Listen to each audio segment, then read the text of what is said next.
Acabar com a corrupção é o objetivo supremo de quem ainda não chegou ao poder. Você tem que colocar na imprensa, né?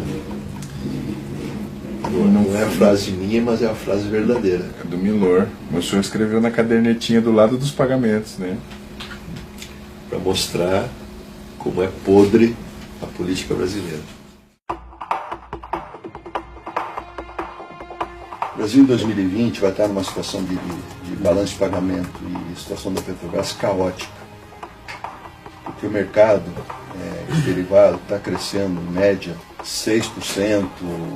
Esse ano talvez a gente tenha até deflação, né? Tem crescimento de PIB negativo talvez, né? Mas o consumo de combustível continua crescendo. Tecnicamente falando, é uma empresa quebrada. O que acontece? A Petrobras está cada vez mais aumentando a sua importação de derivados, quer seja de diesel, quer seja de gasolina.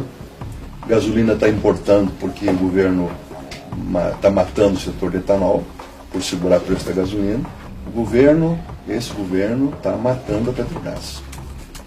Matando. O governo obrigou a Petrobras a participar em 30% do pré-sal, todo o pré-sal, 30% no mínimo, e ser operadora.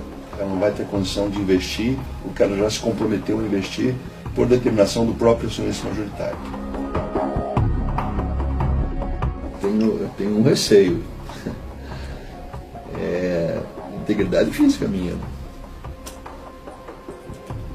Mas isso é uma coisa que a gente Nós vamos ter que manter muito contato, principalmente depois de um ano aí. A gente vai ter que estar atento porque eu tenho medo. Nós estamos falando com gente muito graúda. Às vezes não tem histórico de violência, né? Celso Daniel. Mas você acha que é do time deles lá? O que traz mais receio, mais medo? A reação dos políticos ou das construtoras? Fiz um fechamento aqui, aquela parte final. Dos políticos. Porque não tem mais nada aqui, né? Tá em branco. Celso Daniel sabe alguma coisa, Paulo? Eu vou abrir aqui. Olha, sabe ele matou ele no final? Que a gente escuta, né, que eu escutei de muita gente aí, né? PT que comendou, né? Houve um desacerto civil na divisão. A história do dossiê, né? E hoje a ex-mulher dele ganhou um prêmio, né? A ex-mulher dele é ministro de planejamento.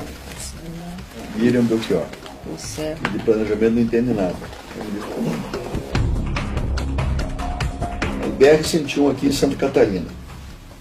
Foi feita uma duplicação. Outro dia, eu estava lá, cheio de problema lá. A Petrobras fornece o asfalto. E eu lá, diretor de abastecimento, toco o telefone. Acho que já era Casa Civil já. A ministra da Casa Civil liga para mim. Por que esse asfalto da Petrobras é tão ruim, não sei o que e tal? Tirando a gravação isso aí. Por que esse asfalto da Petrobras é tão ruim? Eu falei, ministra, o asfalto da Petrobras não é ruim. O asfalto da Petrobras é o que está dentro da especificação. E ela tem mania de falar um pouco alto, né? Então você começa a falar assim e depois os telefones vai assim. Essa é a Glaze, né? Você está se referindo a Dilma? Não, Dilma. Em 2010, quando ela foi ser candidata à presidência, assumiu no lugar dela o Guido Mantega, ministro da Fazenda. Um erro gravíssimo, do meu ponto de vista. Por quê? Como ministro da Fazenda, em nenhum momento ele se posicionou como conselheiro da Petrobras, porque o chapéu dele lá no conselho era ministro da Fazenda.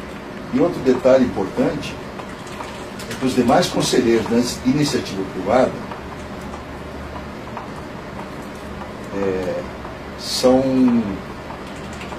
omissos, vou colocar essa palavra aí, omissos na reunião do conselho, que normalmente são empresários e não querem ficar mal com o governo. Então o que o ministro fala lá é lei, ninguém questiona. Como se deu o processo de venda da refinaria São Lourenço pela Petrobras na Argentina?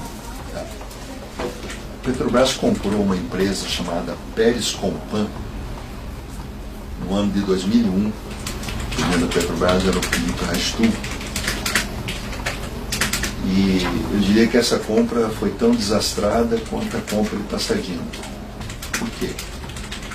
Essa empresa era uma enorme empresa da Argentina, uma das maiores na época, 2001, uma empresa privada, e que tinha ativos tanto na Argentina, quanto na Colômbia, quanto na Venezuela.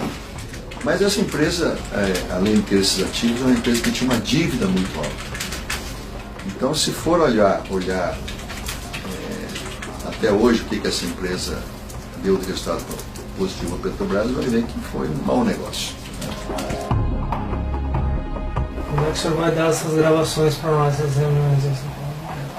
Gravações? O senhor não gravou nenhuma reunião? Gravei. Eu não imaginava que tivesse necessidade disso, O delegado. senhor vai ter que ficar mais tempo aí pensando, então. Não faça isso, pelo amor de Deus. Refletindo aí, onde é que estão essas gravações aí? Essas gravações não existem, ninguém gravava isso aí.